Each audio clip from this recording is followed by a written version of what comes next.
Hi, welcome to another video of Getting to Know God. Thank you for our sponsors, William Ford LLC. Thank you for tuning in.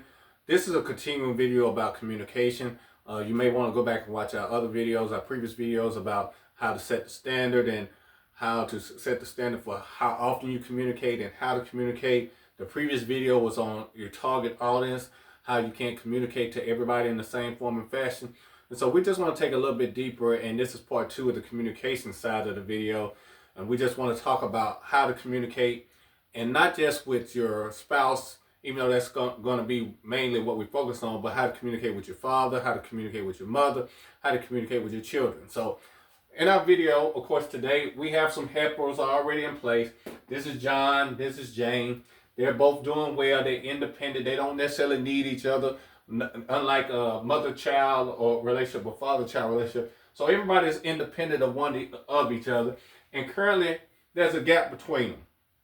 And so what we want to talk about is filling in the gap today.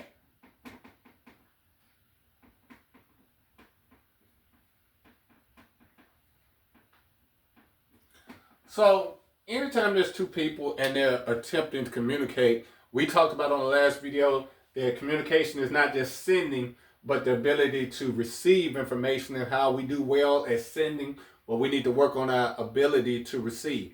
And so in today's video, we're going to talk about a little bit about that and talk about how to fill in the gap. First of all, if you are involved in any type of relationship with somebody, there is a great potential, more than likely, there's going to be gaps.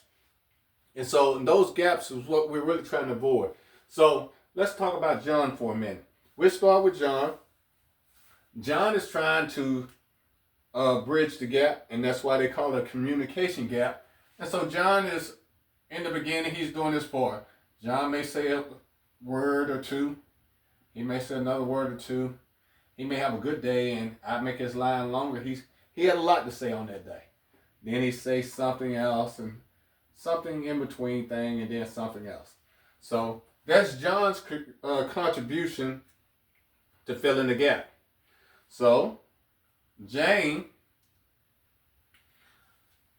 she's going to say, we'll put a bunch of little lines, a bunch of words. She'll say a bunch more. She'll say a bunch more. She'll say a bunch more. And,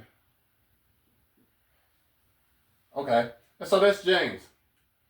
So both of them are actually making contributions to bridge the gap or to fill in the gap at this moment in time.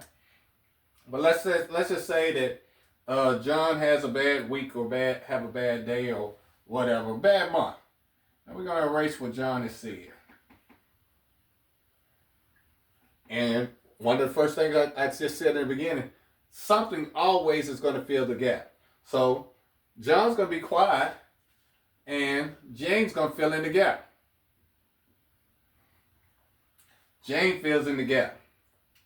Okay, John, really is just having a bad month. We'll erase John right there. And Jane is going to fill in the gap.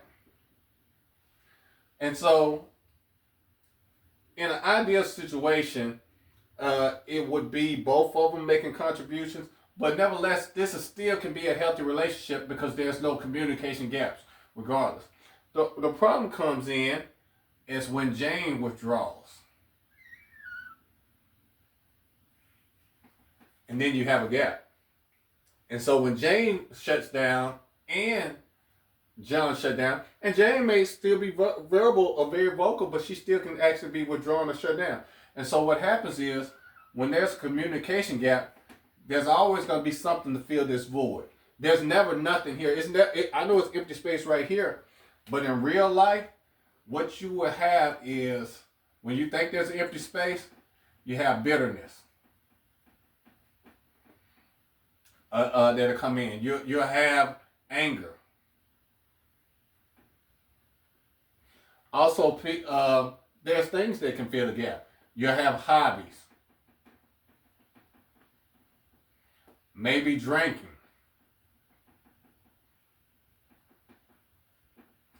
Maybe going out. Maybe shopping.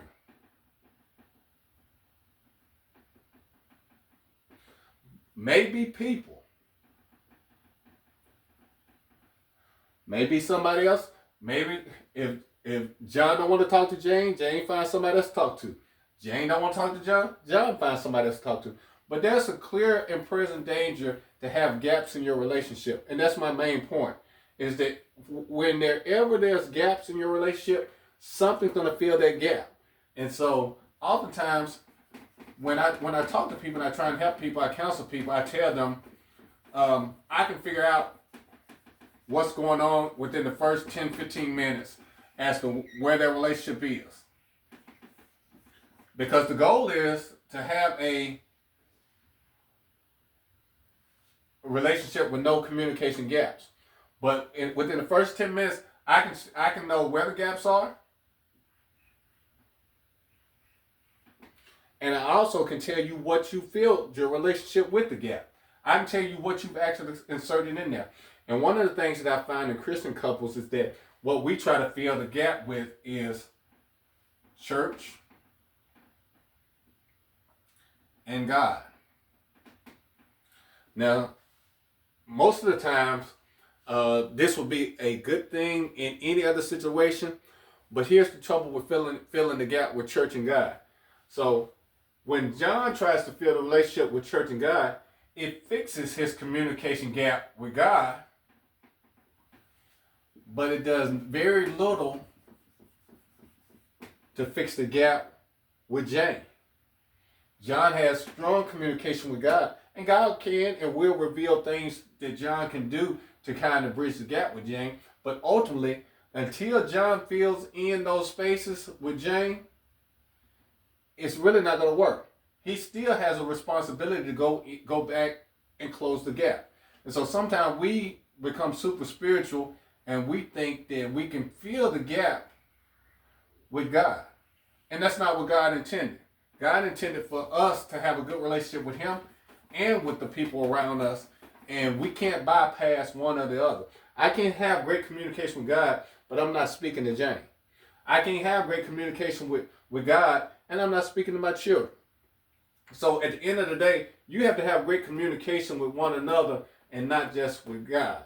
And so what we have to do is learn how to not let things create a gap or create a space between us. Sometimes it's in-laws. Sometimes it's work. Sometimes we fill the gap with work. We fill the gap with careers.